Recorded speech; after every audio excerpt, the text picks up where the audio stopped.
भारत को खंडित आजादी दिलाई, खंडित कर दिया।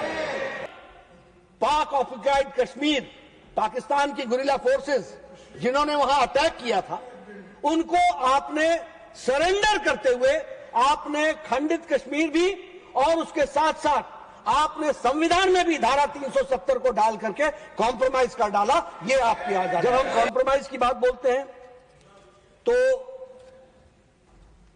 जो 1913 से मुस्लिम वक्फ बोर्ड का जो एक्ट था वो अधर में लटका हुआ था, उसको आपने सबसे पहले उसमें हामी भरी और आपने उसको पास किया।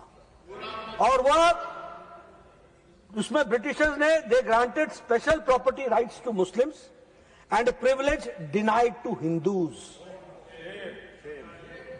और कांग्रेस ने एक्सेप्ट किया। उसी तरीके से 1936 में बॉम्बे प्रेसिडेंसी का विभाजन कर दिया और बॉम्बे प्रेसिडेंसी का पार्टीशन कर दिया गया।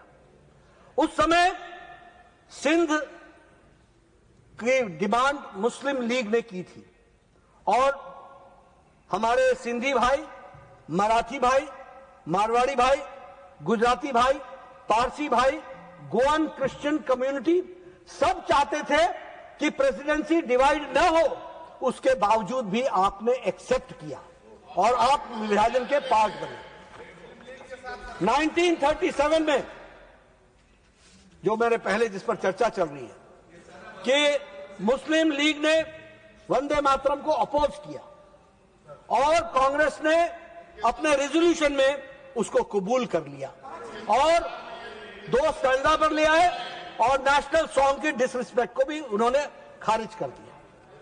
1947 जून में जिन्ना का आइडिया 2 देश, उस दिन आपने 2 अंतरे वंदे भारत को खंडित किया था, वंदे मातरम को खंडित किया था और 1947 में आपने भारत को खंडित आजादी दिलाई, खंडित कर दिया।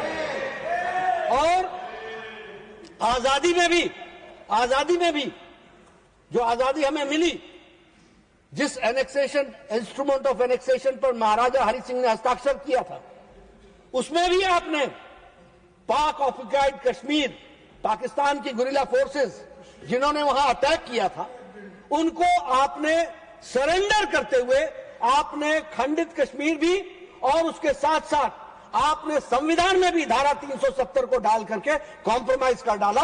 ये आपकी आजादी है।